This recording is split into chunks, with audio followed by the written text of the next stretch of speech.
L'épisode de cette semaine est une présentation de barbenoire.com et de eBox.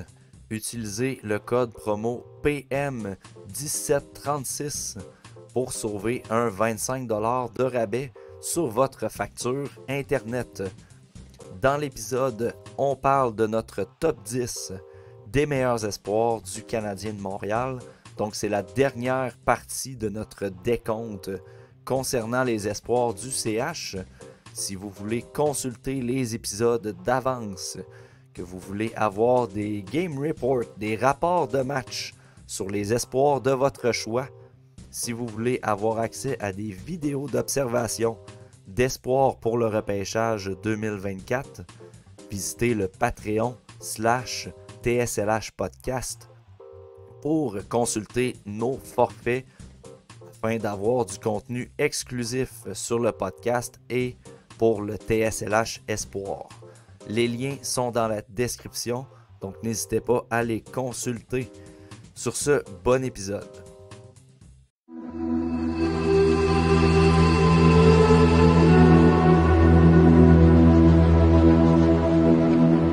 Présentation de toutsurlehockey.com.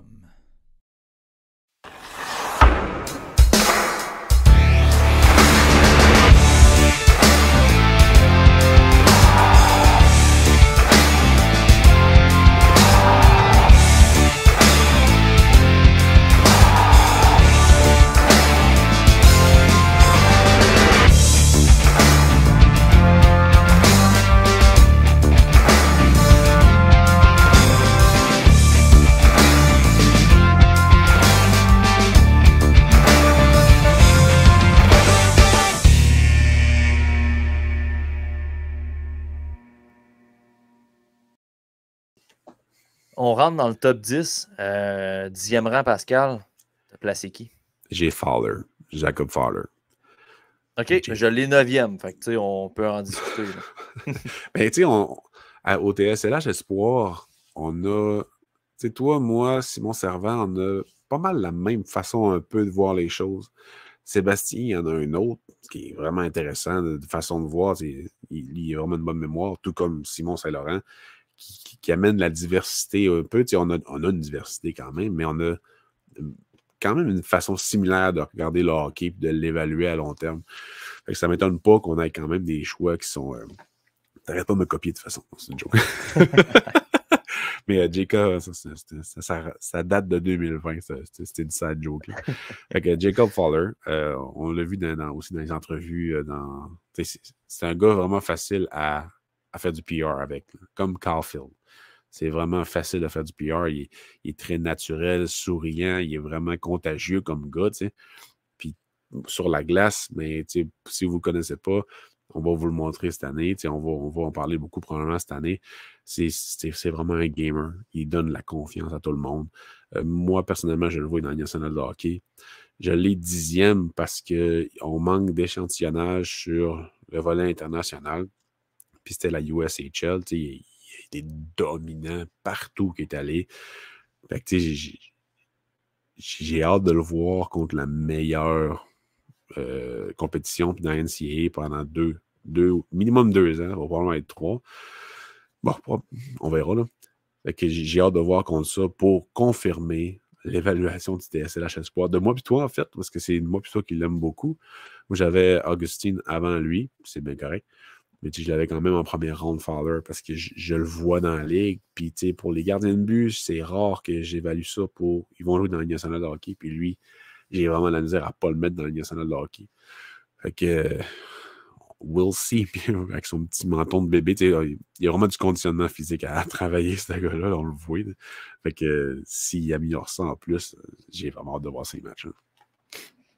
Ouais, moi je l'ai 9e. Je l'adorais au repêchage. Je l'ai placé à la fin de ma première ronde. Dans le fond, il était dans mon top 32 des meilleurs espoirs du repêchage. Tout en mentionnant que je m'attendais à ce gars-là sorte en 3e ronde, tout en le plaçant premier gardien de but de mon top 10 du repêchage. Brag. Brag. Non, il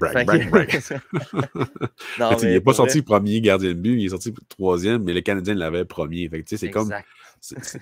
Parce que quand on fait nos listes, puis qu'un joueur qu'on place 25e ou bien whatever, il sort en troisième ronde, puis qu'on sait l'information que cette équipe-là l'avait en première ronde, ou bien premier à sa position, c'est quand même le fun. On ne fait pas ça pour ça. Ben, tu le Non, places non. 10e, puis il sort 10e, mais c'est Non. pas ça qu'on fait, nous autres. Mais c'est quand même le fun de voir que le Canadien l'avait vraiment en haute estime, ou qu'une équipe de la National de hockey l'avait vraiment en haute estime. Ça fait comme confirmer un peu qu'on n'était pas dans le champ. Oui, puis tu sais, je ne l'avais pas placé au premier rang pour flasher ou peu importe. Non, tu l'avais. Bjornsson, je l'avais mis à mon mid comme premier gardien, mais je n'avais pas regardé Fowler encore. Puis quand je me suis mis à regarder mes 21 gardiens que j'avais ciblés pour faire un top 10, j'ai découvert Fowler. J'en avais entendu parler, fait que j'avais hâte de le visionner. Puis je suis tombé directement en amour avec le profil de gardien de but. Puis je me suis dit, ben Christy, je le place premier parce que pour telle et telle raison, le gars, il gère ses rebonds d'une merveilleuse façon. Tu le vois que c'est un gamer, sa patinoire. Et je suis très content d'avoir vu dans les entrevues après le repêchage, les entrevues qui se sont déroulées avant le repêchage, mais dans les vidéos après, c'est un gars qui a montré qu'il s'était fait dire non partout, puis que lui a décidé de challenger ça. Il a été invité à Youngstown. Il n'a même pas été repêché, il a été invité à Youngstown.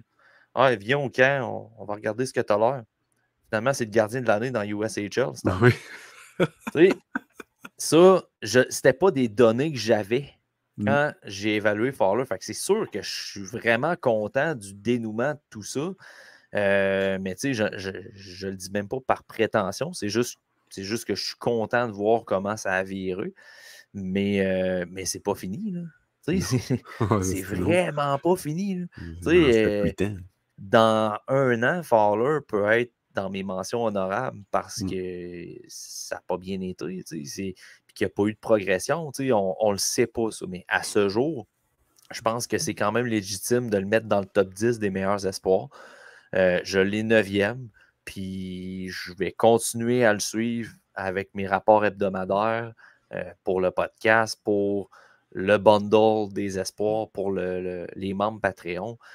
Fait que, tu sais, c'est une candidature que j'aime beaucoup et moi aussi, je le vois assurément jouer dans la Ligue nationale. Est-ce que ça va être un B? Est-ce que ça va être vraiment un gardien numéro 1 de 60-65 matchs par année? C'est vraiment tôt, là. C'est vraiment tough de projeter le potentiel maximal d'un gardien de but.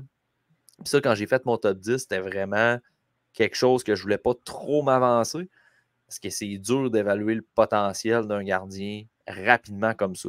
Le cheminement d'un gardien, ça peut aller dans tous les sens. On le voit avec Sébastien Cossa, on le voit avec Jesper Wallstedt. Ça va être la comparaison qui va rester pendant des années parce que c'est deux gardiens élites qui ont été repêchés la même année. Cossa, il a fait la Ligue East Coast. Wallstedt a joué en SHL, puis a joué en Ligue américaine. Puis parce que Cossa n'a pas joué dans la Ligue américaine, forcément, on dit qu'il est moins bon que Wallstedt. Puis là, il a connu un tournoi des recrues de marde. Fait que là, Cossa, c'est un flop. T'sais. Mais c'est pas parce que Cossa a pris une avenue différente de Wallstedt qu'en bout de ligne, à 26-27 ans, Cossa n'aura pas le dessus sur Wallstedt. On le sait pas. Fait que c'est tough Bref, c'est une grosse parenthèse pour dire le potentiel des gardiens, le potentiel de Jacob Fowler. Oui, on le voit dans la Ligue nationale. C'est très tôt pour le dire. Puis, tu sais, Jakub Dobeš, sa courbe de progression, elle est plus avancée. Fait que c'est un petit peu plus facile de statuer, tu sais. Et je le vois comment, tu sais, dans le futur et tout ça. Amen. Point. La parole du prêtre. Non, la parole du boss. Là, on a parlé de Fowler parce que tu l'avais au 10e rang. Je l'avais au 9e rang. Fait que je ne reviendrai pas sur Fowler au 9e rang. Mais au 10e rang, moi, j'ai Adam Engstrom, défenseur en Suède. C'est un ajout, dans le fond, dans mon top 15 parce que moi, je l'avais dans les mentions honorables en janvier 2023, avant, dans le fond, que sa progression prenne quand même quelques steps. Là. Une bonne step, Fait que Vive Rogel. Ouais. Vive Rogel. Ces steps-là lui ont permis de monter dans la hiérarchie. Est-ce que je le vois avant Trudeau, avant Struble? Moi, je le vois avant Struble. Je le vois avant Trudeau aussi, sinon j'aurais mis Trudeau avant Je dans le mon vois pas top des avant meilleurs Trudeau. espoirs. Ah. Non, c'est ça. Je le mets avant Trudeau à cause. Il est 10e, Trudeau, il est 11e. Là, de pas loin. Je pense qu'Engstrom a peut-être le potentiel offensif supérieur à Trudeau. Mais d'un autre côté, Trudeau est plus physique. Fait pas mal plus physique. c'est tough pareil de délimiter qui va avoir la meilleure carrière. Est-ce que c'est le défenseur qui est un petit peu plus offensif ou c'est le défenseur qui est capable d'être offensif mais qui est plus physique? À ce stade-ci, je préfère un petit peu plus le profil d'Engstrom parce que dans la SHL, il se démarque. C'est une bonne ligue en Suède. C'est un gars qui bouge très bien la rondelle, manque un petit peu de physique dans son jeu, mais je pense que c'est une chose qu'il pourrait développer une fois avec le Rocket de Laval. Oui, puis tu sais, cette année à Rogel, ça va quand même bien en début de saison. Vraiment bien. Il joue sa première. Il évolue sa première paire assez souvent. Comme dans le top 3 un peu de l'équipe, mais principalement sa première paire. Puis ça va super bien pour lui. Il bloque des shots qu'il ne faisait pas avant. Puis je l'ai vu dans l'entrevue de Nicolas Cloutier à TVA Sport, qui a fait un très bon travail dans son entrevue, dans son texte. Puis c'est exactement ça que j'avais vu aussi dans les matchs, c'est-à-dire qu'il bloque plus de tirs. Physiquement, c'est un work in progress. On va voir. Mais tu sais, il n'oublie pas ses forces, capable de monter la rondelle pas mal plus, prend confiance encore plus. Fait que tant mieux. Puis c'est pas un gars. Moi, je veux pas voir des highlights non-stop sur Twitter de ce gars-là. Ça va arriver, c'est sûr, parce qu'il y a quand même du talent. Mais moi, ce que je veux voir, c'est des highlights dans sa zone. Des highlights, pas de finesse, mais de décision. Parce que c'est ça, lui. Lui, Engstrom, c'est les décisions. Norlinder, c'était pas les décisions, c'était la finesse. Puis c'était prendre une chance, ça marche. Yeah! Mais Engstrom, c'est les décisions qui sont constamment les bonnes, qui sont intéressantes. Fait que, tu sais, moi, je l'ai 8e dans ma liste. Puis c'est le genre de joueur qui a un bon potentiel d'augmenter de skyrocket ma liste, comme j'ai dit sur Twitter, parce qu'il joue première paire. Puis s'il continue sa progression, il est difficile à enlever d'une place avec le Canadien de Montréal dès l'année prochaine. Ça pourrait très bien arriver. Est-ce qu'il pourrait jouer dans la Ligue américaine? Probablement que c'est plus favorable, mais avec une saison et demie à Rogel, j'ai pas de misère à penser que le Canadien le voit possiblement déjà dans sa soupe pour une place sur la 3e paire parce qu'il est vraiment polyvalent. Puis ça donne tellement des atouts pour le CH, justement pour Kent Hughes, pour les transactions, pour aller chercher de l'aide un peu partout. Tu sais, moi, est-ce que le Canadien pourrait aller chercher d'ici la date limite de transaction, l'été prochain, pour aller chercher une vedette offensive ou bien un défenseur droitier à l'aide de tous ces joueurs-là, un choix de première ronde puis un joueur en avant, ça pourrait très bien arriver, puis il faut s'attendre à ça. Faut pas trop s'attacher. Je pense, à mes yeux, faut pas trop s'attacher à tous les noms dans la banque d'espoir du CH. Pas Hudson, je parle pas de Hudson. Mais tu sais, Engstrom, pas Trudeau, mais tu sais, Struble, Jacky, Harris, ces joueurs-là, tu sais, à gauche, là. Maintenant, il y en a un qui va partir, c'est sûr et certain, avec un désespoir à l'avant. Ou bien un joueur à l'avant, parce que il faut du firepower, puis il n'y en a pas de firepower chez le Canadien. Slavkovski, c'est pas un firepower. Rainbacker non plus. Vraiment pas. Il va falloir qu'il aille en chercher. Est-ce que William Nylander pourrait être intéressant? Elias Lindholm, qui pourrait être UFA. Ce genre de joueur-là, ça pourrait très bien arriver que le Canadien en chercher un. Je donne des exemples. Là. Ça coûte cher à maudit aller chercher Nylander à Toronto. Là. Mais il va falloir commencer à y penser. Moi, dans le cas d'Engstrom, je ferais juste rajouter. Je vois déjà venir les comparaisons. Ouais, mais on nous avait dit que Norlinder allait être tellement bon. Engstrom a déjà un meilleur rôle que ce que Norlinder a eu en SHL pendant toutes ces saisons. Ouais. Puis Engstrom est beaucoup plus efficace sur la patinoire que Norlinder. Tu sais, au final, Norlinder, il a connu une bonne saison dans la Allsvenskan. le calibre en bas de la SHL. Fait qu'à un moment donné, je pense pas que ce soit très, très correct, légitime de comparer la progression d'Engstrom à Norlinder. Je pense qu'il y a vraiment plus de substance du côté d'Engstrom que Norlinder, à mon avis. Engstrom ne va pas chercher la qualité de son jeu en raison de l'espace qu'il a et du temps de réaction qu'il a sur la glace, des grandes glaces en SHL. Il va le chercher parce qu'il a de l'anticipation puis il prend les bonnes décisions. Il gère bien la rondelle, son positionnement. Norlinder, tout ça, il ne l'avait pas. Il se fiait beaucoup à ses instincts puis à toute la place qu'il pouvait avoir. La pression ne venait jamais. Mais dès que la pression venait, c'était vraiment plus difficile pour lui. Il prenait des chances. Engstrom n'en prend pas des chances. Oui, comme n'importe quel gars qui a un peu de talent, il va en prendre. Là. Mais c'est tellement mieux calculé et contre un calibre vraiment meilleur. Exact. Donc, au 10e rang, j'avais Adam Engstrom, tu avais Jacob Fowler. Au 9e rang, j'ai Jacob Fowler. 9e rang, Pascal, t'as qui? J'ai un autre Jacob, j'ai Jakub Dobeš. C'est vraiment différent que Fowler. On l'a vu quand on a parlé tantôt avec Amelia, vraiment combatif dans le sens qui explosif plus, là. Vraiment, vraiment explosif. Puis il y a beaucoup de. Quand on parlait dans le chat de TSLH, tout le monde de TSLH, pas tout le monde qui l'avait vu jouer, dans le fond, il y a que Dobeš. C'était comme. Tout le monde était comme. Il ressemble beaucoup à Marc-André Fleury, dans le sens qu'il est vraiment athlétique, puis il déborde souvent, il explose trop. C'est pas nécessairement une lacune, mais il va falloir qu'il se calme, ça, c'est sûr et certain. Mais le gabarit, le talent, la combativité de ce gars-là, on l'aime beaucoup au TSLH Espoir. En tout cas, moi, plutôt, on l'aime beaucoup. Dobeš, on le voit dans notre soupe, mais on veut qu'ils prennent leur temps avec lui, puis ils ont les atouts pour prendre leur temps, au moins 2 ans à Laval. C'est ça que je souhaite. Puis dans ces 2 ans-là, j'espère le voir juste mieux calculer ses affaires. C'est juste ça que je veux qu'il fasse. Moi, j'ai hâte de voir comment il va réagir à une charge de travail un petit peu plus délicate, si on veut. D'un autre côté,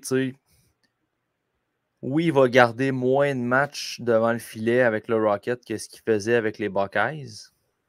Je pense pas qu'il goal, à moins que ça aille vraiment bien. Je pense pas qu'il garde les buts pour des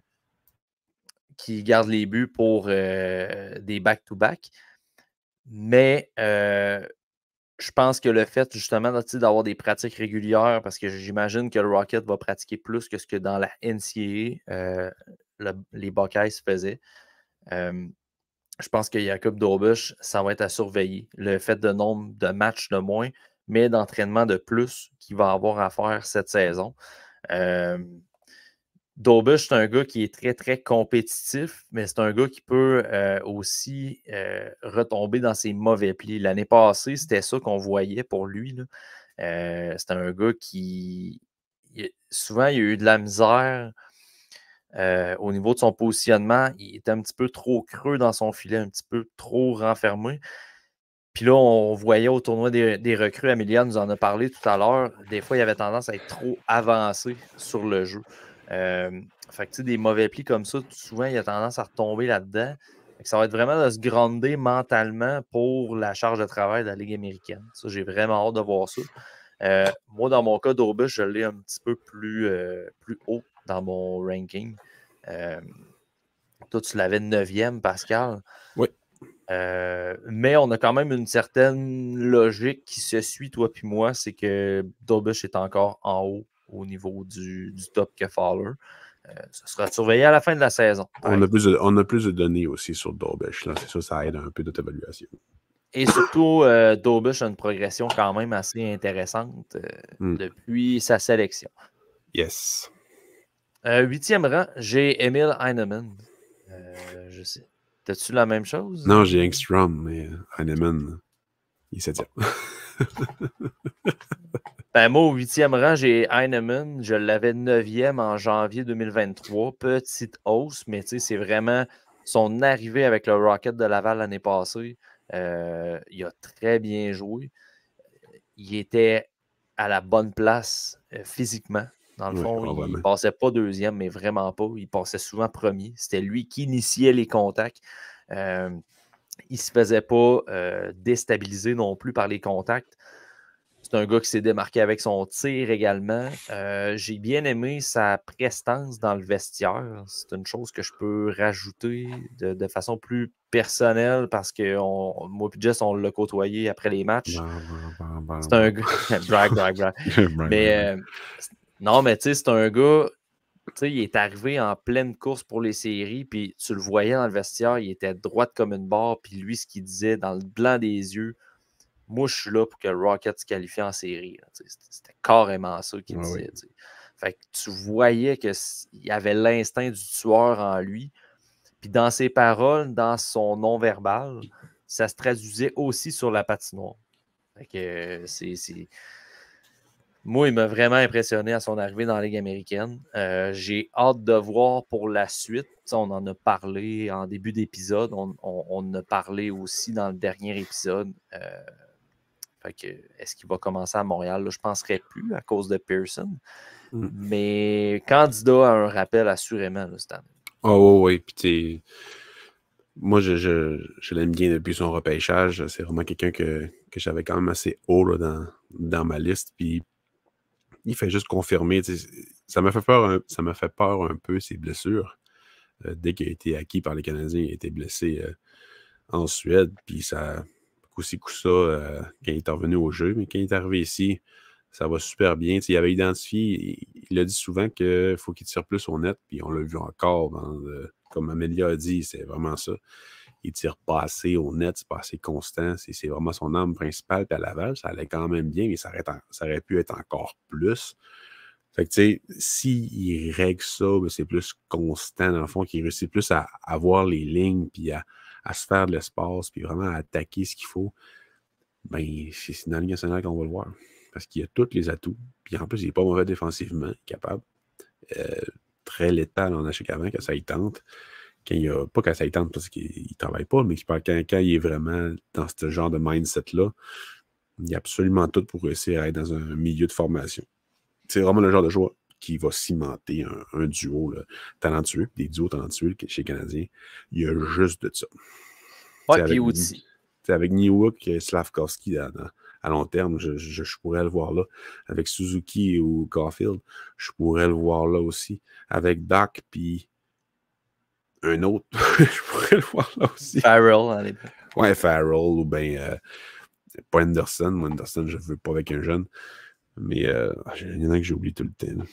Bref, mais tu peux le mettre n'importe où, ce joueur-là.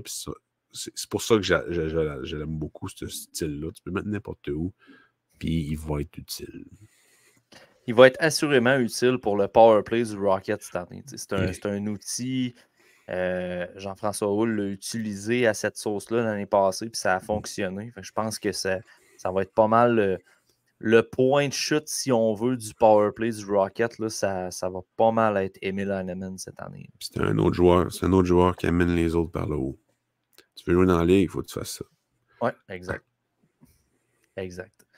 8e rang, Pascal, t'avais qui déjà? J'ai Engstrom. Adam Engstrom, ouais. Puis j'ai pas grand-chose à apporter de plus. J'ai hâte de le voir à Laval, mais j'ai surtout hâte de voir ses matchs cette année. Parce que Rogel, Rogel, peu importe, ils ont, dans la G20 nationale, ils ont des joueurs vraiment intéressants. Donc, Simon Zether, pour eux autres qui demandent des rapports d'observation ou bien des game reports, c'est son nom.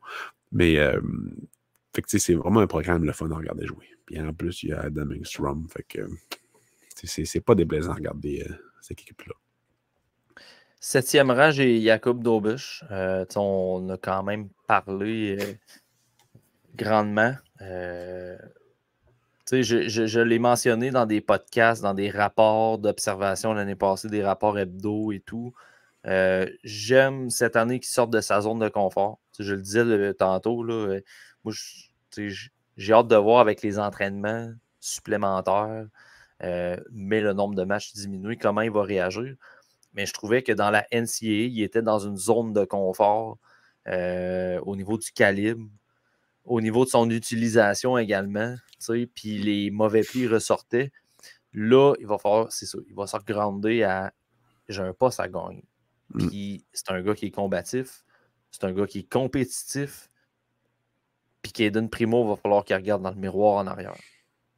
Parce que Dobus, il s'en vient. Là. Dans le miroir, en haut, qui est pas mal plus grand aussi. C'est comme... Ouais. Je vais ajuster mon miroir vers le haut parce que je le vois pas. Ouais. 7e rang, toi, Pascal, t'as qui? J'ai Emil Heinemann. Bon. C'est un gars, dans le fond, qui, si je me souviens bien, en cours de saison, il était plus haut, je crois. Ouais, Roy l'a dépassé. Si je me souviens bien, Mailloux aussi. En tout cas, je pense qu'il avait 4e amené. Mais il y a du monde qui sont fait repêcher. Là, mais je l'ai là parce que le plafond le plafond français n'est pas énorme. C'est juste un gars d'utilité complémentaire que tu peux vraiment mettre n'importe où. Mais il faut quand même. Souvent, quand le monde font des listes, ils vont mettre leur préféré vraiment haut, plus haut qu'ils devraient, mettons. Mais le but d'une liste, c'est de mettre justement quelqu'un à la bonne place. Fait que j'ai de la misère à ne pas le mettre plus haut que certains en haut de la liste, mais il faut quand même que je sois réaliste. Fait que 7e, je trouvais que c'était quand même pas pire. 6e rang. Je ne sais pas si on a le même. T'as qui? J'ai Logan Mailloux. Encore? Mais on se battra pas sur Logan Mailloux. Je pense qu'on peut l'avoir 2e, 3e, 4e, 5e. J'aurais pas de misère à voir pour vrai, là, je tiens à rassurer les gens qui écoutent, ceux qui sont en direct sur Patreon présentement, ceux qui nous écoutent à la maison, sur les plateformes publiques, quand l'épisode va être disponible. C'est pas stagé, là. Je peux vous garantir qu'on regarde même pas. Moi, personnellement, même si je m'occupe du site tout sur le hockey, je vous confirme que je ne check pas tous les textes. Loin de là. Encore moins les textes du TSLH Espoir parce que je sais que je n'aurai pas de faute d'orthographe et de faute de contenu à corriger. Puis je ne veux pas m'influencer. Mais ça me fait pour vrai, quand on fait des listes mid de repêchage ou peu importe, ou d'espoir, Christy, on ne trouve pas le moyen de s'ostiner sur des choses qui sont d'un bord puis de l'autre. Pas moyen. Pas moyen. Mais cette année, je vais mettre. Ça va s'en venir à la fin, numéro 1 de ce top-là. Je pense qu'on va s'ostiner, par exemple. Ouais, sûrement qu'au début, on va s'ostiner. Mais non, mais pour Logan Mailloux, c'est vrai ce que tu allais dire, puis je vais te laisser poursuivre. Mais tu sais, on a toujours été quand même assez similaires dans nos opinions sur ce défenseur-là. Non, c'est ça. Puis, le facteur de risque chez lui. Wow. Je vais retrouver mon vocabulaire un jour. Le facteur de risque chez Logan Mailloux est le fait qu'il n'a pas joué beaucoup de hockey depuis qu'il a été repêché. Mais avant son repêchage, il n'a pas joué beaucoup de hockey. Puis ça joue, veut pas, ça joue dans Hockey Ethan, dans la Division 3, dans la Suède 3, en Suède. C'était dégueulasse comme calibre de jeu. C'était pas professionnel pour 2 secondes. Oui, il allait quand même bien, mais il dominait pas la ligue non plus. Puis les structures, c'était dégueu. Puis là, tu arrives à London avec les Knights, c'est pas nécessairement mieux. Je trouve que sa vision offensive est surévaluée parce que la majorité de son offensive vient de ses tirs et non pas de sa façon de bouger pas dans le bois, mais dans la ligne bleue pour aller chercher les passes pour influencer tout le monde. C'est pas comme ça qu'il va créer son offensive.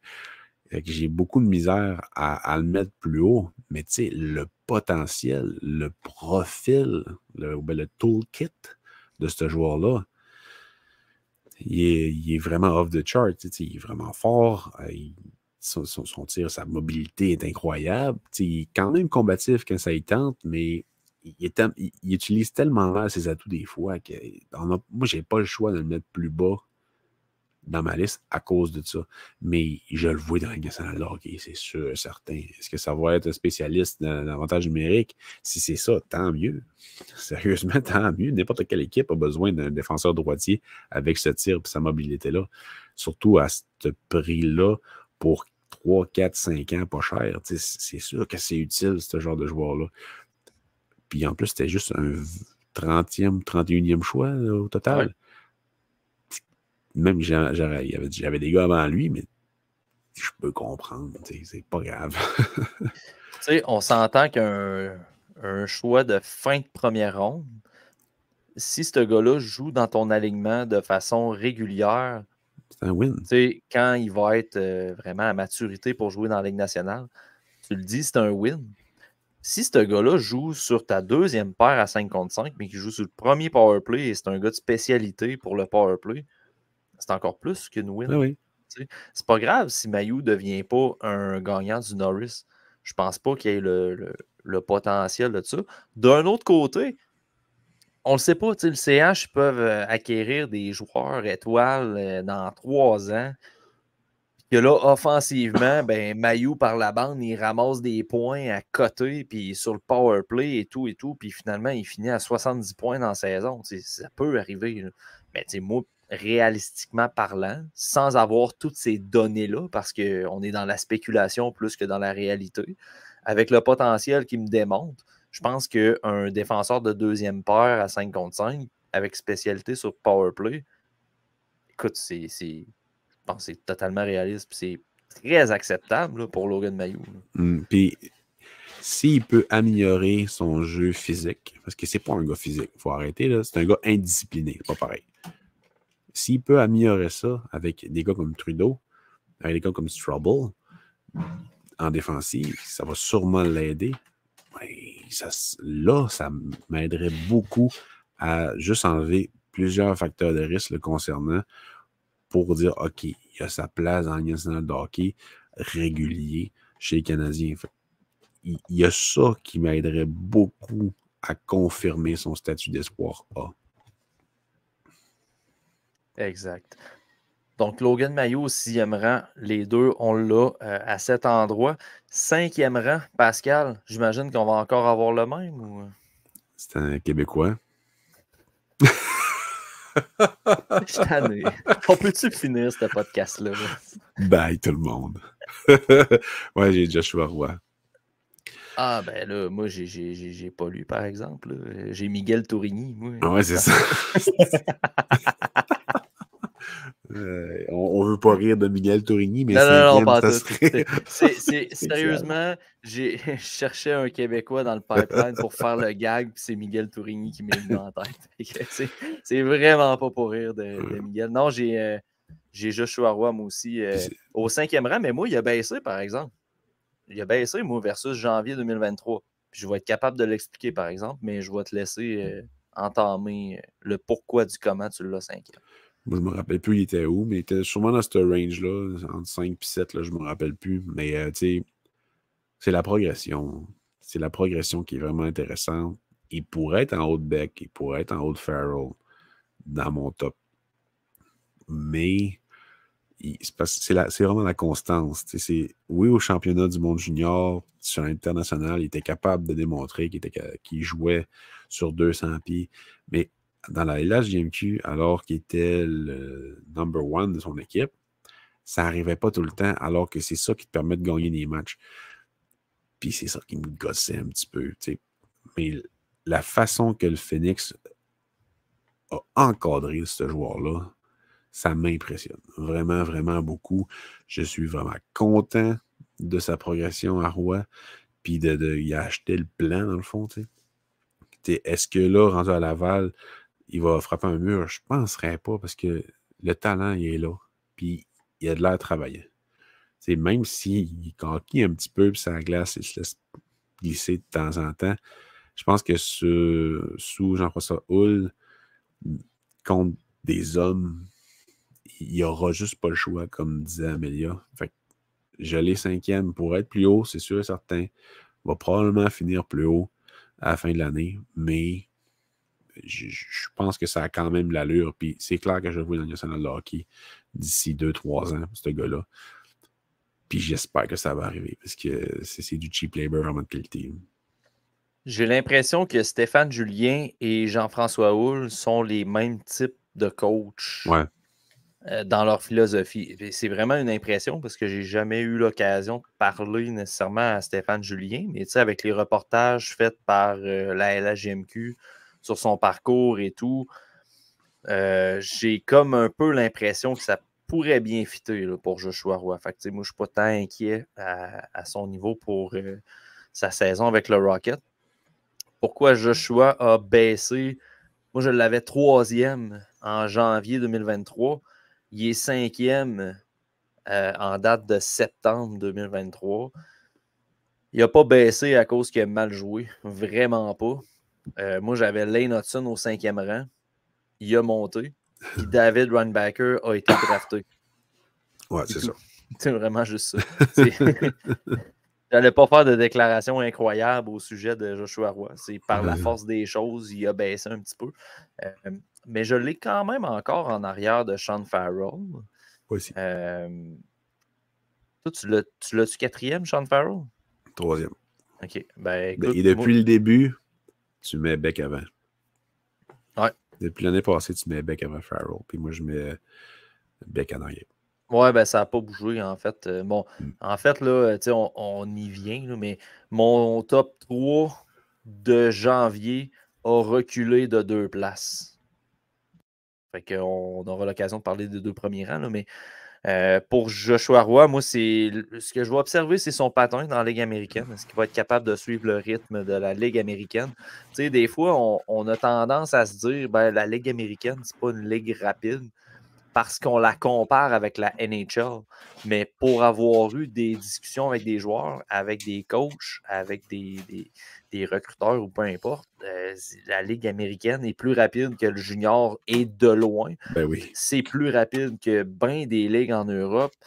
C'est plus physique que n'importe quelle ligue outre la NHL. Fait que, tu sais, j'ai hâte de voir comment Joshua Roy va se débrouiller dans ce style de jeu-là parce que c'est une chose, mettons, il a joué au championnat mondial junior. Le rythme de, le rythme de jeu, les coups de patin des jeunes talentueux, le jeu peut être rapide, mais l'exécution dans la Ligue américaine, avec l'expérience des joueurs, est parfois plus rapide. Fait que là, ça va être non seulement le patin, il va falloir ceux qui suivent, mais aussi le thinking, les prises de décision, il va falloir qu'ils suivent plus rapidement aussi. C'est ce que je vais observer cette année. Là. Puis chez les joueurs de talent, des fois, ce qui est difficile dans la Ligue américaine, c'est que tu changes tout le temps de coéquipier. Les rappels, les blessures, il y a tellement du roulement. C'est ça qui fait en sorte que c'est une des ligues les plus difficiles de jouer dans le monde. Puis pour un gars comme Joshua Roy, ça peut devenir très difficile parce que dans la GMQ, il jouait souvent avec des gars très énergiques qui faisaient la sale besogne, comme on dit. Fait qu'il y en a aussi à Laval. Mais ça va tellement changer souvent que la chimie, il va falloir qu'il aille avec tout le monde. Puis généralement, quand tu veux avoir un apport qui est tout le temps constant, ben, il faut que tu deviennes un peu plus grinder.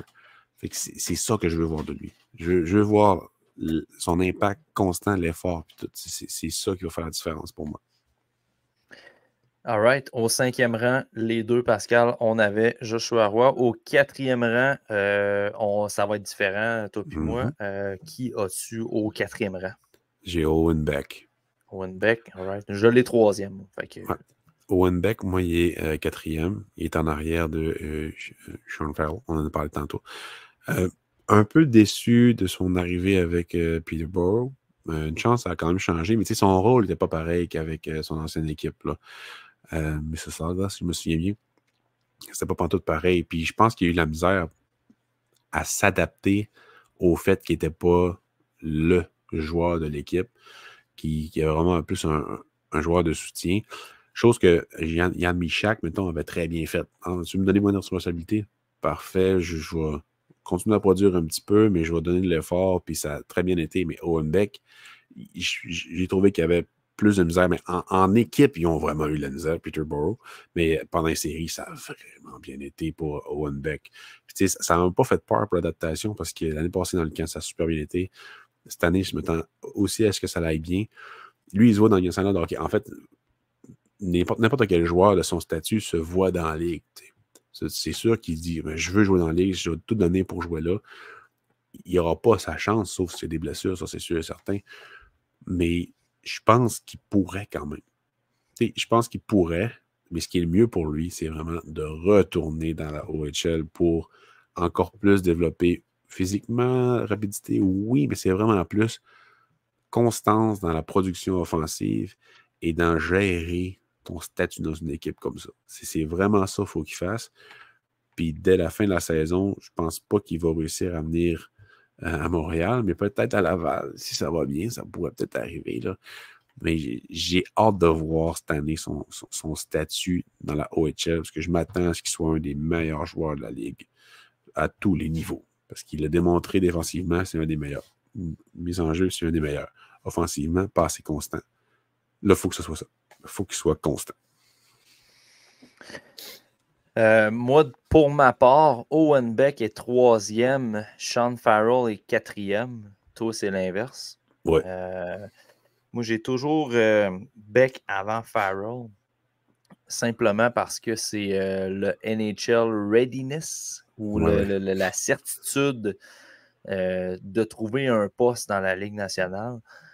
Sean Farrell était 2e en janvier 2023, puis Owen Beck était 1er en janvier 2023. Je mettais vraiment Owen Beck comme le meilleur espoir de l'organisation, ce qui n'est plus le cas à ce jour selon mon évaluation, mais il reste que c'est un excellent espoir, Owen Beck.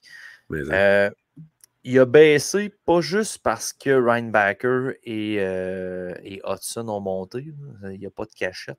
C'est les deux qui restent. Je veux dire, c'est assez évident. Mais c'est surtout sa fin de saison décevante l'année passée là, aussi qui me l'a fait baisser quand même pas mal parce que il a fallu que je me creuse la tête. Là, il aurait vraiment pu être en haut de Reinbacker, mais c'est ça. J'ai pas aimé sa progression. J'avais peut-être des attentes trop élevées. On l'aime pas mal pareil. On l'aime beaucoup. C'est ça. C'était peut-être au niveau de mes attentes aussi. Ça c'est vraiment de mon côté. Là, mais j'ai pas aimé nécessairement sa progression l'année passée. Est-ce qu'il est NHL ready présentement? Moi, je pense vraiment pas. Je pense qu'il pourrait jouer. Est-ce qu'il y aura un impact qu'on voudrait? Non, mais il pourrait jouer dans la Ligue, je crois. Oui, mais tu sais, je reviens à la fameuse déclaration d'André Tourigny qu'il y a une différence entre être capable de jouer et être prêt à jouer. Fait que c'est vraiment une différence, à mon avis. Je pense qu'Owen Beck est prêt à jouer avec le Rocket, par exemple. Moi, cette année, j'aurais vraiment pas de misère à le voir avec le Rocket, même que j'aimerais bien le voir se développer à Laval. Ça m'aurait pu accoucher avant, maudit. C'est sûr. Mais malheureusement, il va falloir attendre. Fait que, c'est ça. Moi, c'est vraiment son plafond. Il y a comme une certitude à être un centre de 3e trio, mais je m'attends à ce qu'il grind pour plus. Puis c'est pas l'année passée, c'est pas la saison passée qui m'a comme convaincu que ce gars-là avait l'upside offensif pour être plus qu'un joueur de checking line de 3e trio que tu envoies prendre des gros face-offs de temps en temps. Fait que ça va être à surveiller, mais c'est pour ça qu'il a descendu du premier rang des espoirs. Et moi, je le mets en dessous de Farrell, parce que Farrell, je crois qu'il a le potentiel quand même d'atteindre un top 6. Ça ne sera pas facile. Peut-être que ce ne sera pas avec le Canadien de Montréal, parce qu'il demeure un petit joueur dans une équipe qui sont très petits. Donc, c'est ça qui joue un peu contre lui. Mais intelligence, capable de jouer en défensive, transport de rondelles, mais il manque un petit peu d'explosion pour Farrell. Il a de l'air rapide. Il y a vraiment de l'air rapide quand tu le regardes dans NCAA, mais ça manque d'explosion, puis ça a apparu vraiment beaucoup dans le national de hockey l'année passée, même si son intelligence compensait, tu as vu qu'il frappait un mur. Ouais, puis je crois que... Oui, vas-y. Ben, j'ai trouvé que c'était au niveau de sa rapidité d'exécution. Pas juste son coup de patin qui était manquant, mais plus sa rapidité d'exécution. Tu voyais qu'il se préparait à prendre la décision, puis la décision était bonne, mais c'était de l'exécuter qui était plus lente un peu. Alors que Beck, quand il a joué son match, ça allait quand même bien à ce niveau-là. Il n'était pas capable d'avoir un impact. Là.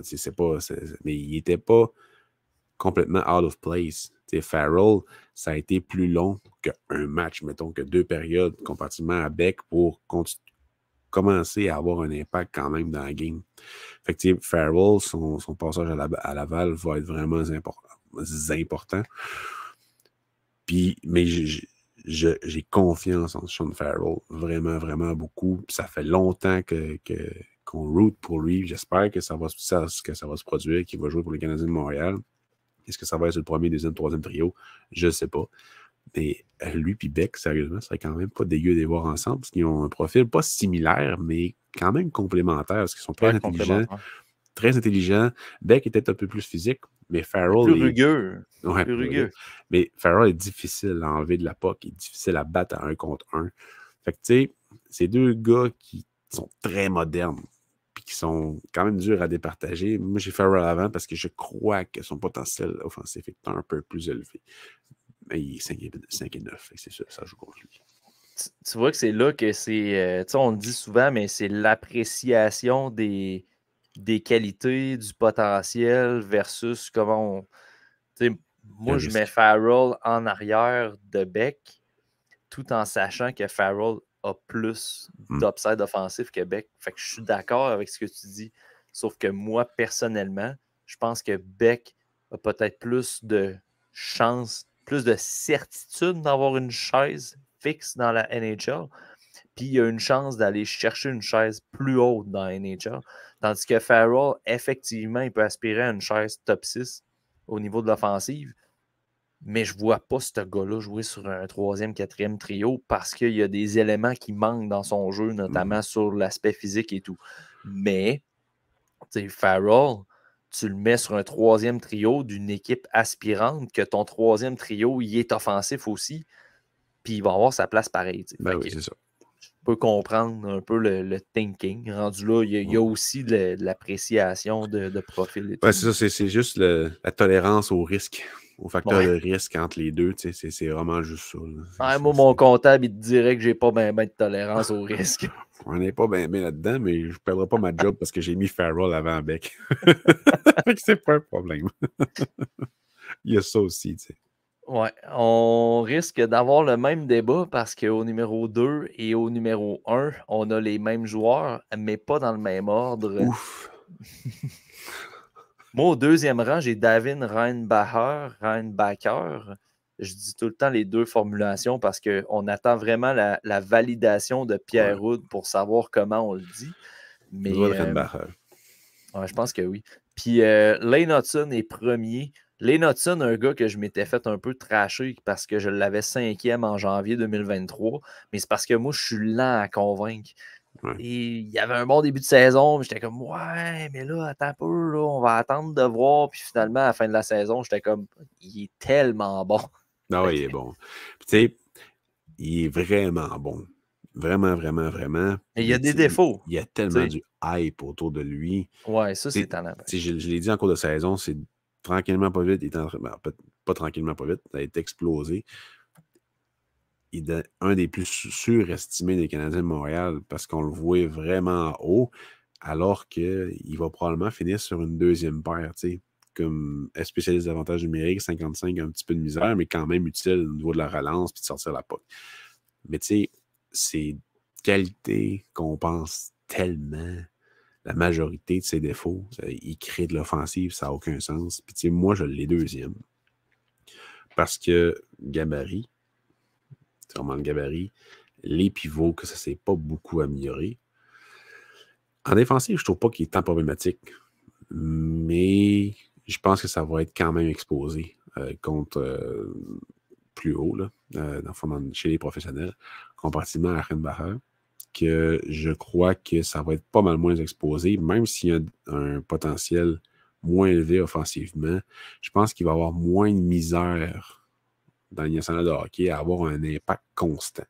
Fait que, alors que Farrell, je le vois avant Beck, au niveau de la tolérance du risque, je tolère un peu plus le risque de Farrell.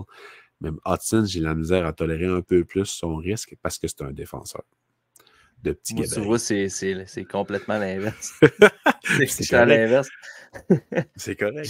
J'ai plus de tolérance au risque dans le cas de Lane Hudson parce qu'on parle d'un risque qui est élite. Ouais. Comparativement à Farrell et Beck, que je ne vois pas nécessairement d'upside élite par rapport à ça.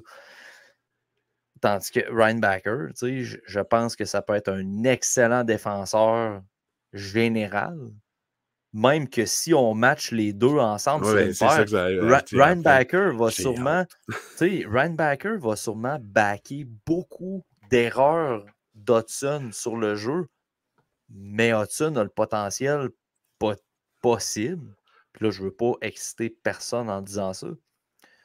Mais il y a le potentiel d'en mettre 70 par année. Là, ah oui, c'est surtout si le Canadien devient offensif comme on pense qu'il pourrait le devenir. Je voulais pas faire un jeu de mots, mais tu l'as dit me starter. Là, il va probablement devenir le lanebacker. Il va probablement très souvent backer Lane Hudson. Puis on l'a vu quand ils ont joué ensemble. Ils jouaient tellement bien ensemble. Ça a été automatique. Même si c'était un tournoi, je pense que c'était 3 contre 3 ou 4 contre 4, je ne me rappelle plus. Ça a été automatique. Puis même Rainbacker était pas mal plus offensif que ce qu'on a vu. Mais il s'amusait sur la glace, c'est bien normal. Mais est-ce que Hudson va avoir un effet dégênant? Parce que va genre faire en sorte qu'il va être moins timide? Ça serait vraiment intéressant, ça aussi. Mais moi, je sais où ce que tu vas en venir. En fait, c'est que Lane Hudson va tellement attirer de la tension sur lui, de la pression sur lui, que même Hudson pourrait être bénéfique pour Reinbacker au niveau de l'offensive. Exact. Et Reinbacker va être bénéfique à Hudson pour son offensive parce qu'il va être capable de récupérer des erreurs et il va enlever de la chaleur dans la zone défensive à Hudson. Fait que, honnêtement, je ne sais pas si ça a déjà été dit, mais la lanebacker pairing avec le CH, j'y crois quand même pas mal. La hotbacker, mais la Rainson, c'est pas tant non, hotbacker ou lanebacker. Lanebacker, je trouve ça solide. Mais pour vrai, c'est tellement facile de faire une association comme ça, puis on aimerait ça, que les espoirs, quand ils repêchent, ils jouent ensemble pendant toute une carrière. Puis, des fois, ça ne marche pas comme ça. Ils peuvent aussi bien l'échanger, Hudson, à un moment donné, contre un attaquant élite de la Ligue nationale. On ne le sait pas. Ça peut arriver. Mais présentement, les profils qui se dessinent devant nous, au niveau de Reinbacker, au niveau d'Hudson, c'est vraiment deux défenseurs qui peuvent contribuer ensemble sur une paire et qui peuvent compenser l'un et l'autre certaines choses qu'on crée un peu. Moi, Reinbacker, son potentiel offensif, je suis moins vendu à ça. Lane Hudson, son aspect défensif, j'ai quelques doutes pareils, même s'il est premier dans mon top 15.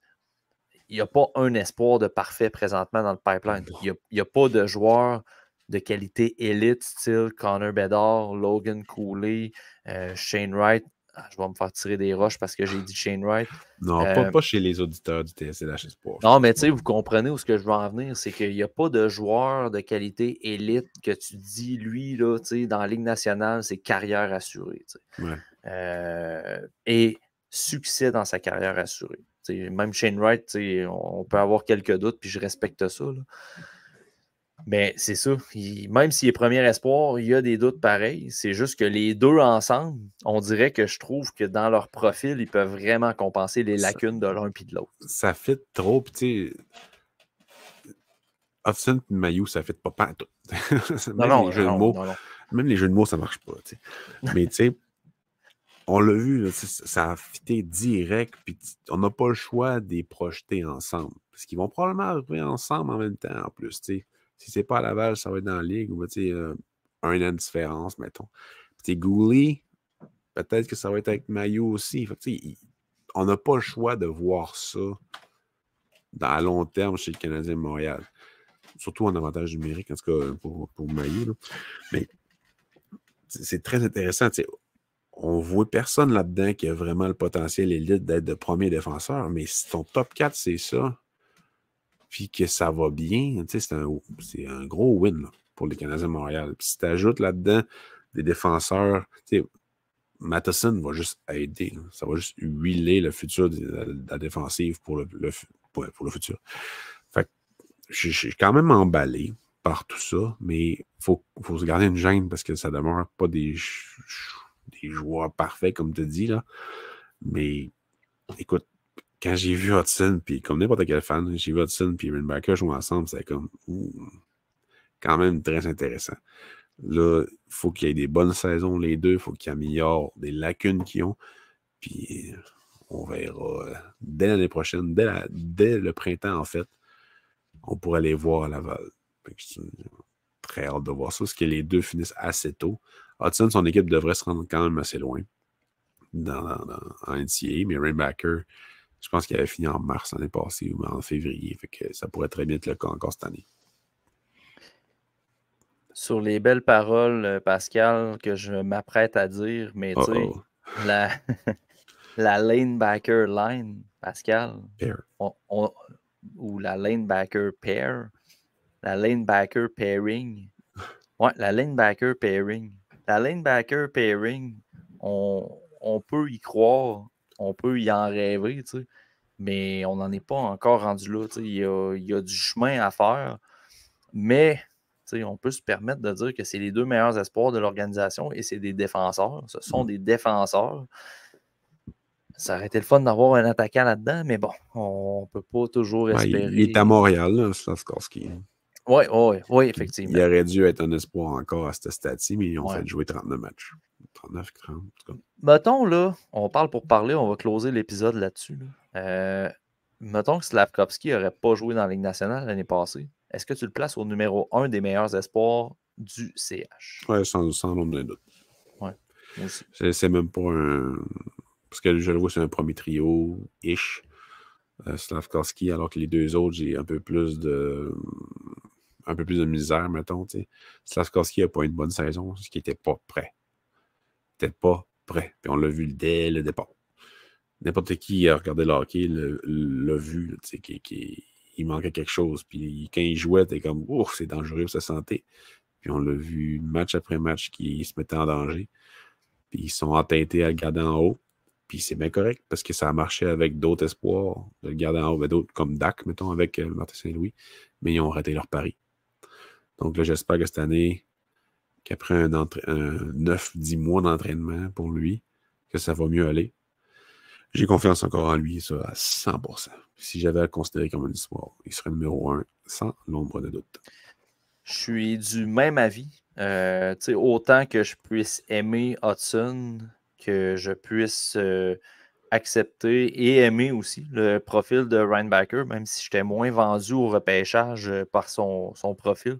Je trouvais qu'il y avait des meilleurs défenseurs, mais bon, on passe à autre chose. C'est des gars que j'avais classés quand même dans les mêmes ranges. Reinbacker, je l'avais en dehors du top 20. J'avais 19, je me souviens bien, moi. Puis, mais Lane Hudson aussi, je l'avais en dehors du top 20. Là, j'avais 30e, je me souviens bien aussi.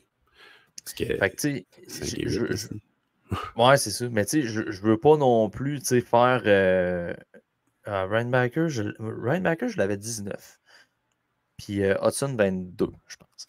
Mais c'est ça, ils sont dans les mêmes range. Tu sais, c'est pas une question de comment je les ai classés au repêchage, mais plus, tu sais, Hudson, sa progression fait en sorte que, clairement, il vaut plus que le rang que j'y ai donné présentement. Mais reste que Slavkovski, je l'avais classé 4e. Je veux dire, ça serait cave pas mal de dire non, là, Slavkovski, après 39 matchs dans la NHL, pas meilleur potentiel que Reinbacker et Hudson. Tu peux changer beaucoup. Dans un redraft un an plus tard, tu peux changer. Il y a quand même des Kulich, mettons, à l'année de Slavkovski, Kulich serait plus haut. T'sais. Mais c'est assez difficile de changer un top 5, mettons. Il faut vraiment que quelque chose d'incroyable se passe pour que tu changes un top 5 drastiquement. Là. Fait que, moi, quand j'ai fait mon top 50 des espoirs repêchés dans la nationale de hockey, ça n'a pas bougé, là. Même pour 2022, parce que c'est trop tôt. Puis il y a tellement eu des histoires bizarres avec Slavkovski, puis dans la nationale de hockey, Shane Wright avec Seattle, Logan Cooley qui a dominé, mais qui n'a pas nécessairement changé beaucoup sa façon de jouer. Fait que moi, j'avais laissé mon top pareil, mais là, l'année prochaine, c'est là que ça risque de changer. S'il n'y a pas de progression de Shane Wright, mettons, ou si Slavkovski a encore une saison de merde, c'est là que ça risque de changer. Puis si Logan Cooley joue vraiment bien dans... En fait, Logan Cooley risque de finir premier, parce que c'est lui, je crois, que cette année va avoir la meilleure saison. Mais on va voir. On verra exactement. Good. Pascal, merci de l'exercice. C'était bien le fun. Top des meilleurs espoirs des Canadiens de Montréal.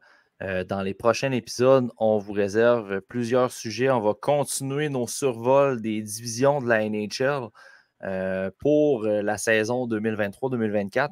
On va également parler fort possiblement de quelques redrafts. On va se faire des petites discussions là-dessus.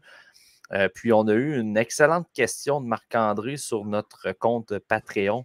Des joueurs qu'on a classés et qu'on regrette finalement, qu'on pensait qu'elle allait être vraiment bon et que finalement on regrette. Et même, je pourrais switcher la question. Des joueurs qu'on n'a pas bien classés, on n'était pas hype dessus, puis que finalement, quelques années plus tard, ils ont un potentiel beaucoup plus intéressant que ce qu'on avait vu. C'est des La choses réponse qui s'en facile viennent. pour la première question, c'est Lafrenière, mais je pense pas qu'on va nommer ça. On va nommer ça. C'est des choses qui s'en viennent pour les prochains épisodes. Ça va être dans les sujets qu'on va discuter. N'hésitez pas à nous écrire là, via notre Patreon pour des choses que vous aimeriez qu'on traite en podcast.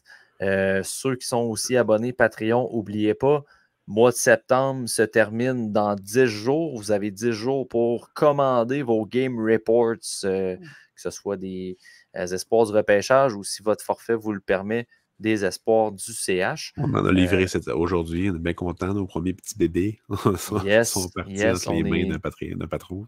On est vraiment content de vous fournir ça. Donc, merci à tous. Merci à nos membres Patreon. Merci aux gens qui nous écoutent. Et on se revoit dans un prochain épisode.